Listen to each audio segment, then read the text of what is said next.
I'm Jessica Lanning, and today I'm going to talk about the Financial Family Summit meeting. Let's talk about what the heck that thing is, why you would even want to do such a thing, and how you might go about doing it. I want to say that I find that these meetings are particularly valuable for individuals, for couples, and for families. So what is it? It is a gathering of people. It could be one person, again, just maybe it's you and your household, or it could be you and your partner. It could be you, your partner, and your kids. But it is a getting together of all of those folks, and it is a review of what's going on financially, both what I'll call down in the weeds, are we getting the bills paid, to big picture things like, hey, are we ever going to buy that second home? And I recommend that people have these meetings regularly. I would love it if you were meeting with your financial planner once or twice a year, but you should be having these on your own to support the work that you're doing with your financial planner, so that you're just having meetings where, another professional is not present and you can just have real life conversations. Don't overthink this. Like, it can just be a meeting at a restaurant. I actually encourage my clients who love wine to have a glass of wine and have these conversations. And it doesn't have to be for the whole meal. Like, I don't think these meetings should ever last more than an hour or 90 minutes. Here's what's really important about these meetings, if you're not just having them with yourself, is that there's other people involved. It's really important that you go in with the right mindset. And it's all about attitude and how you want to respect these other human beings in your lives. And so I want you to go in with an attitude that we are here to collaborate. We are here to make our lives better. We are here in the service of our financial well-being.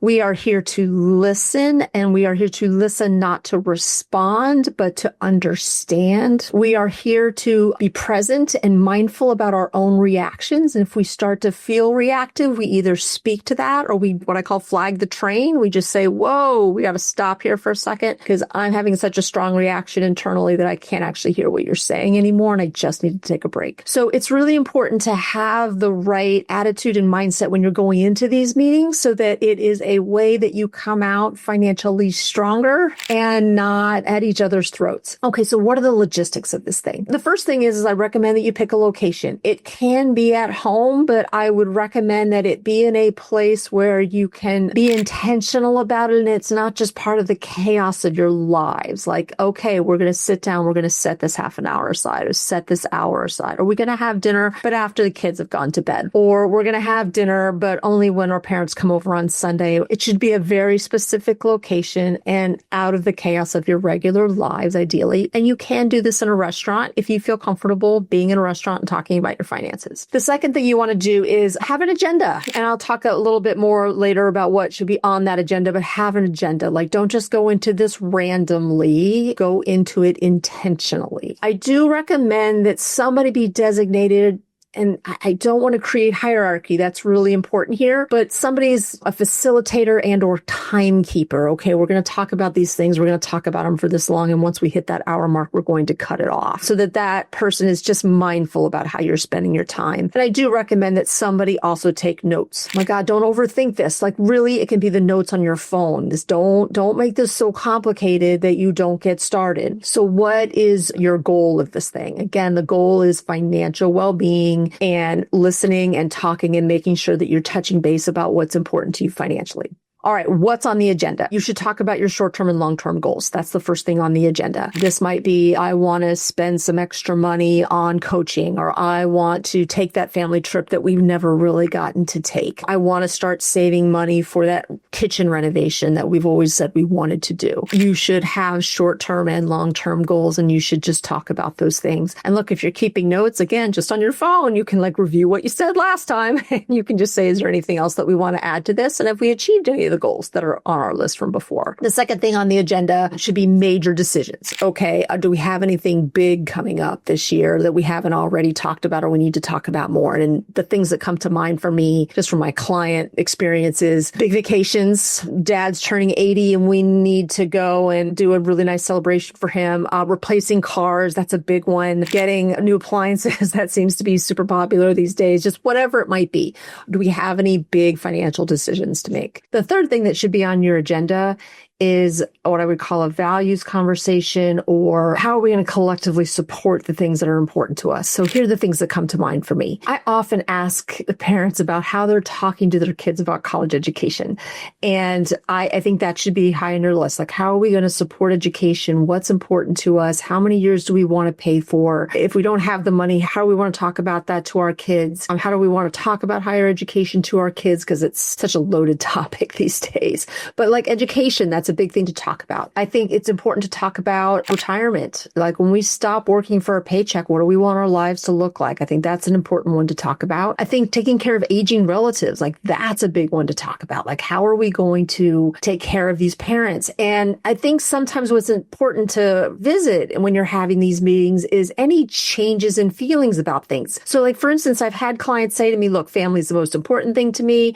I can't imagine not taking care of my mom when she ages. And of course, she'll live with us. And then mom gets older and the dynamics in the relationship change and her needs get greater. And then I have clients that are like, look, I love my family. I would do anything for my family, but having my mom come live with us is really not a good answer. And so having those conversations and saying, okay, so if we're not going to have mom come live with us, okay, what is this going to look like then? If we are going to provide support and be there for her, but not have her live with us, what are our goals around this? And how do we want to manage that? And then the last agenda item I would have you do is roles. Oftentimes what I see in couples is that there's somebody doing the day-to-day. There's somebody paying the bills, making sure the mortgage gets paid, all that kind of stuff. And there's somebody that's sort of thinking about things long-term. They might even be thinking things like, somebody needs a new job. It might even be me. Are we on track to send these kids to college? Are we on track to be able to not work for a paycheck? A revisiting of roles, I think, is really important. Okay, is the person who's paying the bills day-to-day still willing to do that? Are they starting to get tired of it or resentful of it? Or is there a better way to be handling this in your lives?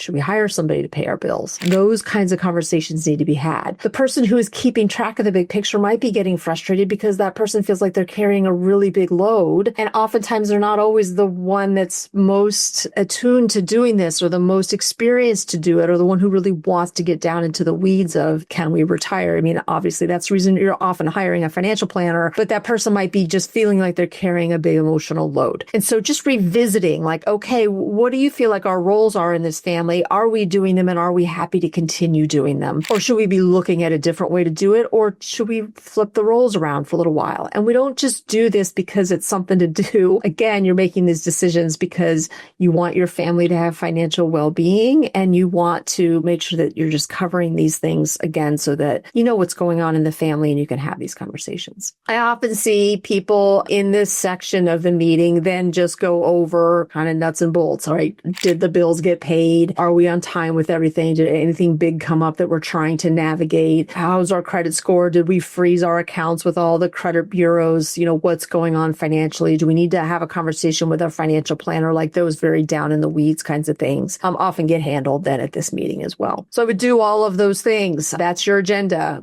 Short-term, long-term goals. What major financial decisions do we have to make in the near term? How are we going to collectively support big ticket items in our lives? Things like education and retirement, taking care of aging relatives, long-term care, all that kind of stuff. What are our values around that and have they changed and have circumstances changed? And then lastly, what are our roles? Are we happy about that? And role specific things are the things that we need to talk about. So I want to now spend a little bit of time about, okay, what happens if conflict comes up, and I don't really consider this conflict. So typically in these meetings, because we oftentimes are not raised with good money habits or good attitudes around money or attitudes that support our financial well-being, when we have money meetings, when we have financial family summit meetings, sometimes this can get very charged. One person in the couple wants to spend more money. The other person wants to contract and not spend so much money. Somebody wants to quit a job that the family has been very dependent on, right, for its income, and now they want to do something else. Like there could be just very big topics that come up. And so I just want to talk a little bit about how you manage these things. And I also want to kind of keep it as simple as possible. So back to what I said at the beginning of the video, I want you to come in